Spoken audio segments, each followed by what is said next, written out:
Hello everyone, welcome to lecture series of labor law. In that we are today beginning a new chapter, new act, that is the Factories Act 1948 જેને આપણે કારખાનાનો કાયદો કહીએ છીએ, બરાબર. તો in this today we'll see the introduction part of the Factories Act. Let's start. The factory is a building or premises where people use machines and physical labor to produce goods. બરાબર, કે જે જગ્યાએ કારખાનાઓ એવા હોય જ્યાં લોકો અને મશીનો દ્વારા જે પણ કામ કરવામાં આવતું હોય તેને ફેક્ટરી કહેવામાં આવે, રાઈટ. તો ફેક્ટરી એક્ટ જે છે એ 1948ના પાસ થયો ને એ ગવર્નર જનરલની અંદર એસેન્ટ થયો 23 સપ્ટેમ્બર 1914 ને કેમ ઇન્ટુ ફોર્સ ઓન 1 એપ્રિલ 1949ની અંદર એ એન્ફોર્સ થયો ને એને ઘડવામાં આવ્યો. તો it provides the safeguard to health, safety, welfare of workers in the factories as well as protection to the exploited worker to increase their working conditions in the industries or factories. Main જે છે શું કરશે આ factories act લાવવાથી, તો એ લોકોને જે health issues ના થાય, એમને સેફટી જળવાઈ રહે, બરાબર. એમને કારખાની અંદર જે છે એ બધી રીતે એમને વેલફેર ઓફ વર્કર કામદારોના કલ્યાણકારી માટે ખાસ કરીને ઘડવામાં આવ્યો છે. It will also the monitor the owner of premises and strict the observation will be made concerning factories and other working condition of the laborers. બરાબર, એ માલિકની જવાબદારી મળે છે એવું મોનિટરિંગ કરે અને પ્રમાઇસીસ છે એની અંદર સ્ટ્રિક્ટ ઓબ્ઝર્વેશન કરવામાં આવે. The mainly this act covers with the 120 section plus 11 chapters and 3 schedules, right. તો આની અંદર આપણે ખાસ કરીને 120 સેક્શન જોઈશું અને 11 ચેપ્ટર્સ છે અને 3 જે પરિશિષ્ટ છે એની વિશે વાતો કરીશું. જે ચેપ્ટર્સ છે એ આવી રીતે છે.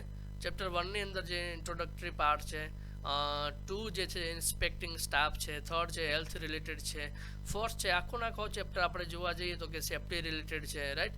તો જે health safety provision related to hazardous process જે છે, વેલફેર માટે છે, વર્કિંગ અવર્સ ઓફ એડલ્ટ છે એના માટેનું ટાઈમ શું હોવું જોઈએ, એમ્પ્લોયમેન્ટ ઓફ યંગ પર્સન માટે એન્યુઅલ લીવ વિથ વેજીસ એ શું છે, સ્પેશિયલ પ્રોવિઝન શું આપેલા અને પેનલ્ટીઝ એન્ડ પ્રોસિજર જે છે, અને એટ ધ એન્ડ સપ્લિમેન્ટ જે આપણે મિસલેનિયસ કહીએ છીએ એ આવશે એની અંદર. Now in the history, this is I have taken from the Legal Bites website, right. The Factories Act 1881, the first Indian Factory Act was enacted in 1881, right. So any in this act mainly focus on the prohibition of employment of children under 7 years of age. એની અંદર ખાલી એટલું જ protection, ભાઈ 7 વર્ષથી ઓછા કામના જે કામ કરતા હોય એમને મનાઈ કરવાનું, જે double employment on the same day, બરાબર. અને this act was made applicable to the factories more than 100 worker and the factories with mechanical power, જ્યાં 100થી વધારે કામ કરતા હોય અને ઇલેક્ટ્રિસિટી જે મિકેનિકલ પાવર જે ત્યાં હોય એ પ્રમાણે તો એની અંદર આ એપ્લાય થશે. પછી એના પછી સુધારો થઈને 1891ની અંદર જે લૂપહોલ્સ હતા જે 1881ની અંદર એને જે ટ્રબલ થતું હતું જે કામદારોને એમ્પ્લોયરને, તો એના માટેની ક્વેરીઝ ને એની અંદર જે સુધારા વધારા કરીને 1891ની અંદર ઇનેક્ટ કરવામાં આવ્યો. એના પછી 1911 જેની અંદર સેફ્ટી પ્રોવિઝન જે છે એ એડ કરવામાં આવ્યું. તો દરેકને જે સેવરલ પ્રમાઇસીસની અંદર જે રિઝલ્ટિંગ જે ડેથ હતું જે મળતા હતા સરેરાશ, તો ફેક્ટરીઝની અંદર જે કામદારો છે એમના દ્વારા એની એડિક્યુએટ જે ફેસિલિટીઝ હતી તો એને લઈને સેફ્ટી પ્રોવિઝન્સ એક એડ કરવામાં આવ્યું જે 1911ની અંદર કરવામાં આવ્યું. એના પછી 1922 જે વર્લ્ડ વાર જે ફર્સ્ટ થયો એના પછી inauguration of International Labour Organization જે છે એ 1919 બન્યું. એના પછી which is focus on the working hours, minimum age, night work of women and children, તો એના ઉપર જે કોન્સન્ટ્રેટ કર્યું હતું જેના લઈને ફેક્ટરીઝ એક્ટ 1922ની અંદર જે ILO આવ્યું એના પછી એની અંદર સુધારા કરીને એક નવો એક્ટ જે આમેન્ડ કર્યું, બરાબર.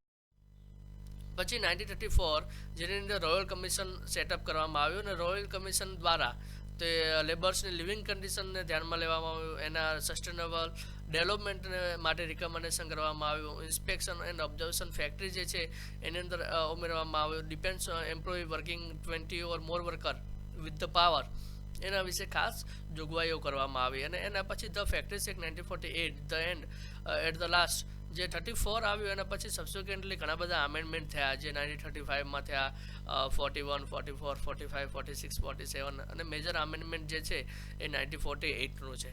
તો એની અંદર during the interim Congress regime the 5-year plan was drawn to consolidated the lathe labour conditions and to revise the act 1934 અને યુનાઇટેડ કિંગડમ ફેક્ટરીઝ એક્ટ દ્વારા. અને according to this International Labour Organisation in the matter of health, safety, welfare, working hours, hygiene and medical examination and submission of plan. તો એના વિશેની ખાસ આખી જોગવાઈ જે છે આપણે હવે 1948 પ્રમાણે શું છે એ આપણે ઇન ડિટેલ જોઈએ. મેઇન આનો હેતુ શું છે? Purpose objectives of this Factories Act to prevent human beings from working long hours with bodily strain or manual labour. બરાબર, એમને બહુ બધું કામ આપવામાં આવતું, એટલે બહુ લોંગ અવર્સ જે કામ કરતા હતા એમના માટે જે બોડીલી સ્ટ્રેન અને મેન્યુઅલ લેબર કરતાં વધારે કહેવાય, તો એને સ્ટોપ કરવાનું કામ કરે છે. તો એને સેફ કરવાનું કામ આ એક દ્વારા થાય છે. Two provide the employees to work in healthy and hygienic condition. બરાબર, તો એમનું જે એટમોસ્ફિયર છે એ હેલ્થી અને હાઇજેનિક કન્ડિશનમાં રહે અને એ લોકો વર્ક કરે. Safeguard the workers from hazardous work and prevent of accident. ખાસ કરીને જે દુર્ઘટનાઓ બનતી હોય અથવા કોઈ ડેન્જર જે વર્ક્સ હોય એના લઈને, તો એના માટેનું સેફ્ટી પોઈન્ટ ઓફ વ્યૂ આ એક્ટનું ડેવલપમેન્ટ કરવામાં આવ્યું. To ensure annual leave with wages, જે અને વેતનને જે છે એના પ્રોટેક્શનને લઈને એમને એન્યુઅલી જે લીવ્સ છે એ લીવ્સ આપવામાં આવે વિથ વેજીસ. જે એમને રજાઓ છે એ વિથ વેજીસ જે છે એ લીવ મળી રહે એના માટે કરીને. ટુ પ્રોટેક્ટ વુમન અને children in the cause of, જે બાળકો અને સ્ત્રીઓ જે કામ કરી રહી છે એમના માટે ખાસ કરીને પ્રોટેક્શન માટે અમુક જે રેસ્ટ્રિક્શન લાવવામાં આવ્યા છે એ આની અંદર મેઇન હેતુ છે. Now, importance of this act, the factories in India is the most essential element regarding economic development. As we know that economic development has been depends upon the factories and many establishment which safeguarding means which is the main basic development of economic in India. So it's the duty of state to safeguard the every citizen of India with the health, safety and condition which are most important notable thing for the employees in the factories. બરાબર, એટલે જે કહેવાય ને કે ભાઈ આપણે કોઈ પણ દેશની જે ઇકોનોમિક છે એ બેંક અને ફેક્ટરીઝ આ બે વસ્તુ ઉપર ડિપેન્ડ છે. બરાબર, તો આ બંનેની જે ઇકોનોમિક જે સરપ્લસીસ છે, પૈસાઓનું જે ડેવલપમેન્ટ છે, એમ ઇકોનોમિકની જે ડેવલપમેન્ટ છે એનાથી લઈને લેબર પ્લસ જે પુઅર પર્સન છે તે can get the job and they are getting daily veggies. તો એના બેઝિસ ઉપર એ ઇકોનોમિકને બહુ ઇમ્પોર્ટન્સ હોય છે. અને ફેક્ટરી જે છે એ મેઇન એનું જે એમ છે એટલે ઇન્ટરેસ્ટ ઓફ વર્કર જે છે એ પ્રિકોશન રાખે, પ્રિવેન્શન ઇન હેઝાર્ડિયસ વર્ક જે છે એના સેફ્ટી પોઈન્ટ ઓફ વ્યૂ, એમના તંદુરસ્તી લઈને, બરાબર, એમનું એક્સપ્લોઇટેશન ના થાય, કાસ્ટ કોઈ ઓબ્લિગેશન ના થાય. તો this all employers and manager to protect every employees and protection of woman and children. તો એ દરેક માલિકની જવાબદારીમાં રહેશે. Now this act is applicable to all of India, including Jammu and Kashmir, and the act applies to every premises which has 10 or more workers in the manufacturing process, right? And power also premises જેની અંદર power આપેલો ત્યાં 20 થી પણ વધારે કામદાર કામ કરતા હોય અને મેન્યુફેક્ચર ઉત્પાદનની પ્રક્રિયામાં જે ભાગ લેતા હોય તો તેનો મુખ્ય હેતુ છે. એટલે this act is which empower the state government to declare any of the factories or premises of the act apply to secure safety. અને આ એક્ટ બધે લાગુ પડાવી શકે જ્યાં ફેક્ટરીઝ છે એ જગ્યાએ. અને it does not include a mine, mobile unit belong to arm forces, restaurant or hotel. આ એક્ટ ત્યાં લાગુ પડશે નહીં ખાસ કરીને. તો જે છે એ મેઇનલી આ એક્ટની અંદર જે એપ્લિકેબિલિટી છે એ અહીંયા ઘડવામાં આવી.